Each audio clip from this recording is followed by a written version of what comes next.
This is November 5th. This is the video for Hades moon, month of November, Pluto's transits, or rather the moon's transits to Pluto this month.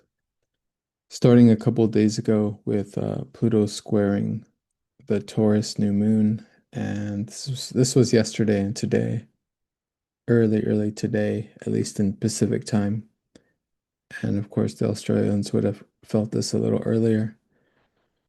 And what it is we have Pluto, we had Pluto out of bounds, but it's at some point in the next 10 days, it's not going to be out of bounds anymore.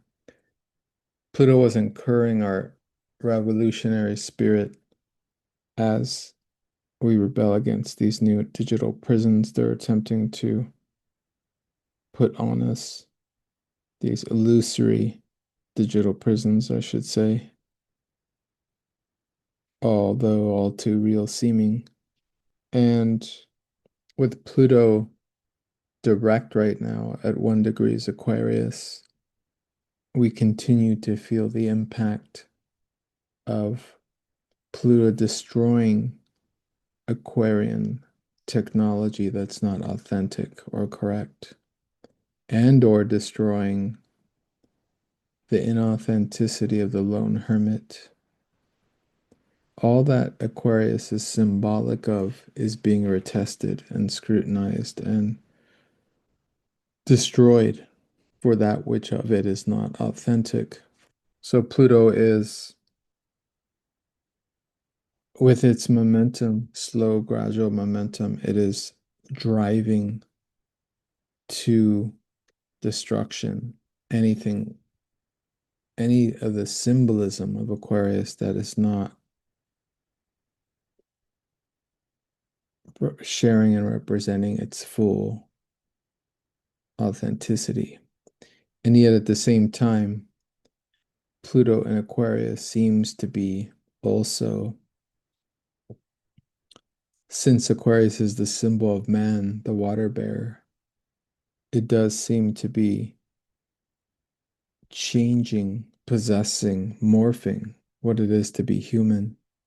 And it does seem like there's a transhuman element to its transmutation. And so we'll continue to observe this as Pluto moves through Aquarius, and it's dynamic with the other planets.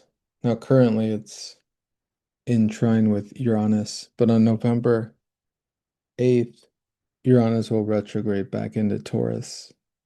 So before it re-meets again with Pluto in trine, it's going to go back into Taurus, and that means it's going to go back into the Earth. And we're already seeing this as of the beginning of this month. We have, I think, flooding in New York City. Right before Hallows Eve, we had an earthquake in Alaska. And more recently, a couple days ago, we had an earthquake in Afghanistan. And there could be, by the end of this month, we could also see flooding, tsunamis, and even volcanoes erupting. And this is Uranus going back into Earth, causing sudden surprises on the Earth plane. And this is the time period of us being in the underworld. And this period in the underworld means that the rulership of the current sun as it moves through Scorpio is Pluto and Mars. And these rulers are interacting in such a way that they are in relationship to each other, because we are living in a time period right now where the fixed cross is highly active. And what I mean by the fixed cross is all four fixed astrological signs. And those represent Pluto in Aquarius and its opposition, which is Leo. And currently in Leo, it's not that activated as we do not have any current outer planets or nodes in Leo. Although we will next year when the nodes move into Leo and Aquarius. But currently we have Aquarius occupied by Pluto, and then the next opposition with Scorpio and Taurus, we have Uranus going back into Taurus, and we currently have all the personal planets moving through Scorpio. And we're moving with powerful momentum and almost just inimical force with unrelenting waves of energetics until we reach the climax on November 19th with the new moon in Scorpio, a moon that will be squaring Pluto in Aquarius and will be also in, I'm forgetting the other aspect now, but we'll pull up the chart to look at that. And so a couple of these transits are Mars opposed Uranus the first week. So this is a couple of days ago, and it's still in loose opposition. And so it's it's loud, sudden destruction is what this revelation is. And it's also speaking truth out.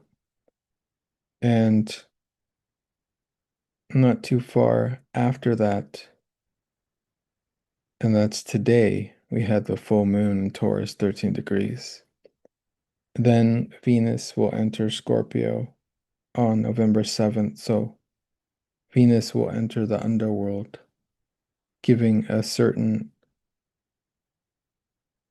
ability to see through the facade and to see deeper into others. And so this month, it's a good time to be patient and calm. And instead of reacting or responding so quickly, to be sure that you're present with others and you look deeply into them, into understanding as best you can their responses and your own, because it is a time of depth and a time of understanding and a time of penetrating through any facades or any representations of falsity.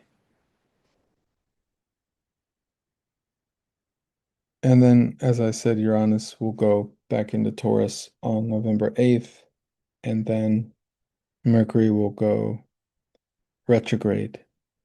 And Mercury's retrograde from Taurus into Scorpio is going to hit, that's going to also hit the new moon on the 19th, 20th. So that new moon will be in cazimi with Mercury. So the sun will be, Mercury will be burning at the heart of the sun on the Scorpio new moon on around the 19th. And this means that only the essence and spirit of Mercury will be present. And so lots of changing of minds this month, lots of shifts and resetting and rethinking and reviewing what we've been doing. And that plays along thematically with the retrogrades.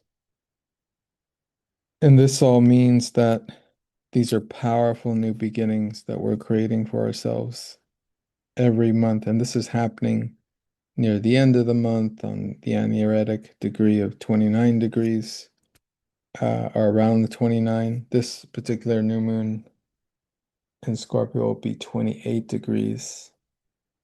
And so the powerful themes that rule this month will be violence, intensity, truth, and a great time for utilizing shadow practices and acknowledging and also giving space to others and making sure that space is present for yourself so that we can express what we need to express.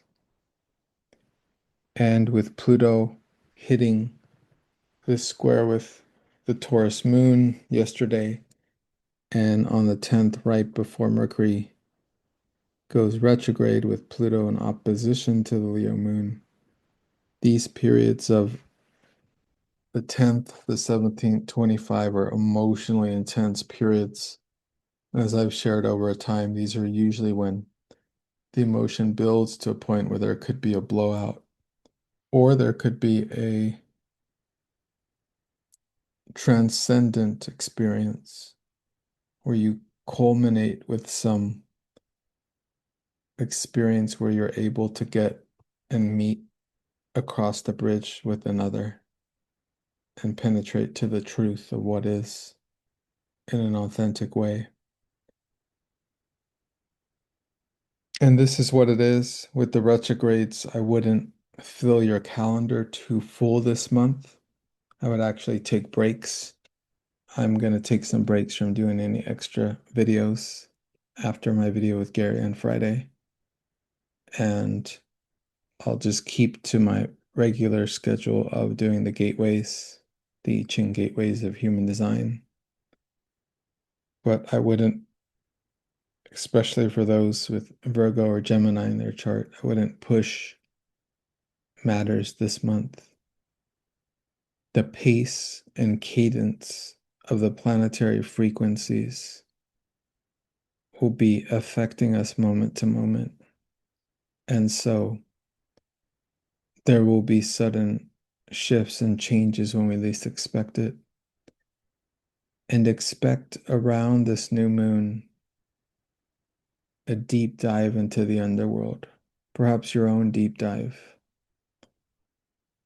There's seems to be that there will be sudden shifts and impacts with this retrograde Mercury cazimi, the sun and moon, that new moon in Scorpio. And after that, there should be some time to rest from that intensity. So take it easy this month. I wouldn't press matters, push matters, or over plan this month. And I would take it easy around November 18th to the 23rd and not overdo things or not take unnecessary risks, but rather to take it easy. Okay, hope you all enjoyed this. I will do a longer recap on my November video. Okay, thanks so much.